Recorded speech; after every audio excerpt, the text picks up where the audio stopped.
Welcome, ladies and gentlemen, to Legit Matters, your one and only, your favorite host, Big Fish, aka the Wicked Shot. Welcome to Legit Matters. Don't forget to subscribe, hit that like button, and drop your comments. Back to the matter, we're talking about Quentin Miller, how he got introduced to Drake, how he worked with Drake, and how he wrote 5 solid songs on Drake's album, one of the best albums Drake ever made. The album, if you're reading this, it's too late. Quentin Miller was someone who was brought into the bigger picture by the feud which was between Drake and McMill. When they were taking shots back and forth, nobody knew someone was writing for Drake. Nobody knew Drake had a ghostwriter, but McMill spilled the beans and wanted to ruin Drake's career. Matter of fact, don't get it wrong. Drake is one of the biggest rappers out there, one of the biggest musicians out there in the world, and people thought whatever he was putting out was straight out of his dome, out of his head, but that was not a fact. Word came out of the streets when McMill spilled the beans and said Quentin Miller was writing songs for Drake. As a matter of fact, Quentin Miller now detailed how he met Drake. Matter of fact, Quentin Miller said he met Drake when he went to Toronto and he was working with a guy they call Boy Wonder, who was working on a project on OVO Brian. There was a rapper on OVO's record label who they call OVO Brian. Boy Wonder is one of the producers who was working with Drake earlier on. Probably works with Drake once in a while. So he got introduced to Drake. Just the fact that he gave the one and only Boy Wonder a text and told him, "I want to work with you. I'm a rapper. I'm a writer. I'm someone." At that point in time, when he met Boy Wonder, he was working in the bakery. He didn't have anything. He was broke. But he had so much talent, so much skills, and he was good with the pen, and he was good with words. So that's how he got linked up with Boy Wonder. And Boy Wonder was working on OVO's Brian project. And he sent some songs. He told Boy Wonder, "I want to send some songs to you." And he sent some songs to Boy Wonder.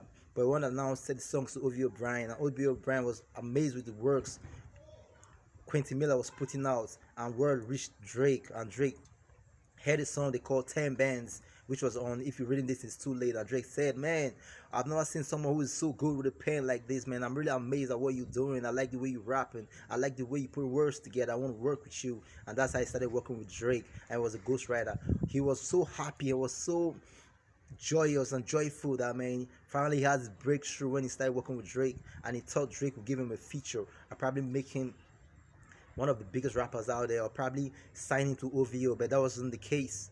Matter of fact, this was so heartbreaking when after the album came out and so much money was made from the album, and Drake kicked him to the curb and dropped him and just pushed him to the side, and that hurt him so bad. But matter of fact, everything was in the closet until McMill spilled the beans and let it out that Drake wasn't writing all his verses, all his rhymes, all his words.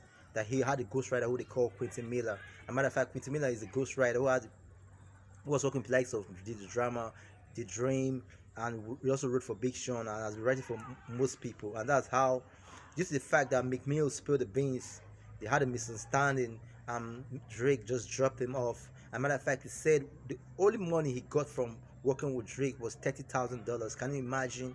Can you imagine $30,000 given to someone? Isn't that what he called ripping? They ripped him off. He was so heartbroken that, man, this was my chance to get out of poverty. This was my chance to make it out in the spotlight. But matter of fact, all I got from this was just $30,000.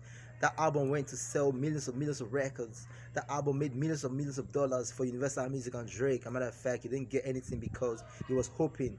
He didn't put anything to paper. There wasn't an agreement. It was just a mutual understanding. And that's how most artists get ripped off. And that's how most artists get used and thrown away like a condom, get used and dumped away. And that's how Quentin Miller was so salty, and that's how his career just fell through because because of the misunderstanding between Drake and McMill. Most of the time when these rappers have ghostwriters for them, they sign an undisclosure deal in which you're not supposed to disclose that I wrote songs for the album, for the person, or wrote songs on the album. But as a matter of fact, I don't think they had such an agreement. I just gave him a little change. So this is a warning out there to everybody who is desperate, who is hungry. Matter of fact, they are going to get used. But before you probably make songs for someone, probably work for somebody, you have to make a little agreement or something, or put something to paper and tell the person that, man, I hope I'm going to get paid from this work, or I hope I'm going to get something, either a feature or something. Don't just be too desperate, because matter of fact, if you are so desperate in this life, you're going to get used and dumped and thrown and kicked to the curb. This has happened to so many musicians, so many rappers, so many singers, so many upcoming musicians, because they feel sometimes they get signed to these rappers and then all they do is just write songs for them. Matter of fact, you can see the likes of the rapper they call Finesse 2 Times. He was writing for Moneybagg Yo for so many years, and people didn't know he was writing for Moneybagg Yo. And that guy was very good until he went to jail and came out and had a break through Mob Ties. Mob Ties signed him through J Prince, Rapper Loves Mob Ties, and that's how he got a breakthrough in the music industry. Matter of fact, he had a song before that blew up before he went to jail. But when he came back and he was putting in serious work, working with Mob Ties, J Prince Jr. and J Prince himself, he blew to the spotlight, and now people knew, and he now said he voiced it with his mouth that he was writing songs for Moneybagg Yo. If you can see the similarities between their records, you can know that this guy is really working for Moneybagg Yo. As a matter of fact, Finesse 2 Times, that guy is so ill with the pen. That guy is so good when it comes to this rapping stuff. And matter of fact, I run up for applause for Finesse 2 Times. That's one of my best rappers out there. One of the rappers I listen to mostly at this time. I listen to Finesse 2 Times. I've listened to, there's another rapper they call, I've forgotten the name, but matter of fact, these are one of the guys that I really enjoy their music. So that's how Quentin Miller had a misunderstanding between Drake, and that's how he got kicked to the curb. He wrote 5 good songs on the album. If you're reading this, and it's too late. If you're reading this, it's too late, and that's how he contributed so massively to Drake's album. And due to the success of the album, he believed that he was going to get further in life, but all he got was just 30,000, and that's how, due to the misunderstanding, that's how he lost touch with Drake, and he started saying, "Man, I got ripped off. You have to be careful when you going for something. Better make sure you get your lawyers right. Better make sure you get your paperwork right. Make sure you know what you're doing. Don't forget to subscribe. Hit the like button or drop your comments. Well, how do you feel? Do you feel he was mistreated, or is just part of the game? Because there are rippers out there. They're gonna rip you off. Don't forget to hit the like button, subscribe, and drop a comment. Signing out, au revoir. Leaving you with peace and love. The Wicked Shot. One.